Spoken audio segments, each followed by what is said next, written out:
Ассаламу алейкум, урматтуу мекендештер. Арбаңыздар, негизи сот тармактардын көпчүлүгүндө биздин мекендештерден ар кандай суроолор, видеолор келип атат. 1 апрелден баштап айдоочу мекендештер айдоочу куәлигин сөзсүз түрдө алмаш керек деп. Кээ бир жерде алмаш керек деп атат, кээ бир жерде алмаштырбай эле койсо болот деп атат. Ушул боюнча кыскача маалымат болмокчу. Сөз баштардын астында биздин каналга катталып, досторуңуздар менен бөлүшүп коюңуз. Себептеген миграцияга тиешелүү эң керектүү жаңылыктарды ушул биздин каналдан ала аласыздар.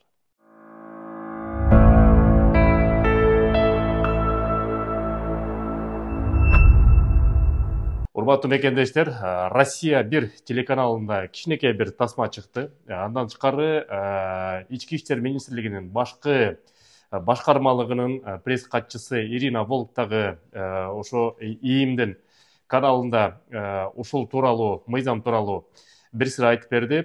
Обмен иностранных национальных водительских удостоверений, подтверждающих право на управление автобусами и грузовыми автомобилями, а также составами транспортных средств, будет возможен после предоставления владельцам иностранного удостоверения документа о квалификации, подтверждающего прохождение итоговой аттестации в автошколе и успешной сдачи теоретического и практического экзаменов. Бул мыйзам болсо 313 федералдык мыйзамдын 25 жана 26 беренелерине толуктоо кирип атат. Бул жерде эмне деп турат? Чет элдик жарандар, Россия Федерациясында айдоочу жарандар, транспорт айдаган жарандар сөзсүз түрдө ошол айдоочу күбөлүгүн Россиянын айдоочу күбөлүгүнө алмаштырыш керек деген мыйзам.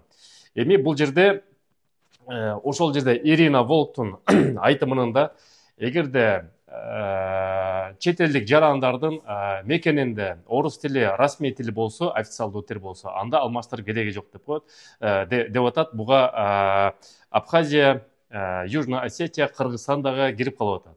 Кыргызстанда барыбызга белгилүү орус тили расмий тил.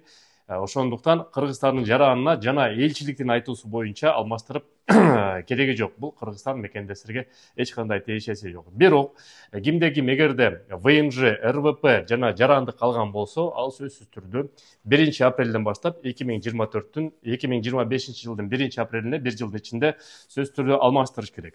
Алмаштырганда мурда ошол эле ИИМдин жана элчиликтин айтымы боюнча эч кандай экзамени жок, алмаштырат деген. Бирок бул жерде азыр поправка кирди. Бул жерде поправка киргенде Белоруссиянын өкүлдөрү эч кандай экзамени жок, алмаштырат. Кыргызстандын, Абхазиянын жана Южная Осетия, Казакстандын өкүлдөрү алар болсо только теориясын берет, практический экзамен бербейт, теоретический экзамен берет. А калган жарандар болсо, алар теоретический дагы жана практический экзамен дагы толук бериш керек мекендештер.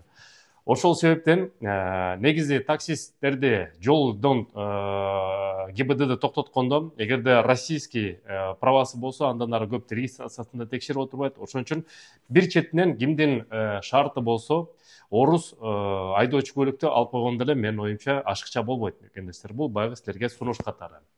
Дагы бир айдоочу мекендештерге тиешелүү жаңылык, балким кызыктар болуп калардыр. Жакында эле Золотая коронанын телеграм каналынан бир жаңылык чыкты. Ал болсо ошо машинеси бар ишкерлерге машинени залогко коюп 500 000 рубльга чейин кредит алса болот деген жаңы сунуштамасы чыкты. Эми ал сунуштаманы бир сыйра биз изилдеп көрдүк.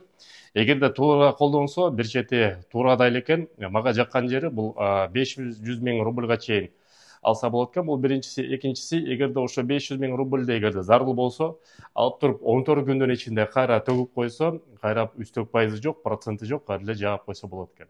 Муну дагы байкаштырып көрүңүздөр, балким кимге кызык болуп калса, бул дагы кереги тийип калар.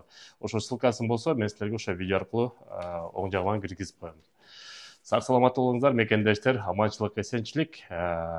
Бул жаатынан жаңылык болсо силер менен бөлүшүп турабыз. Görüşkönçe.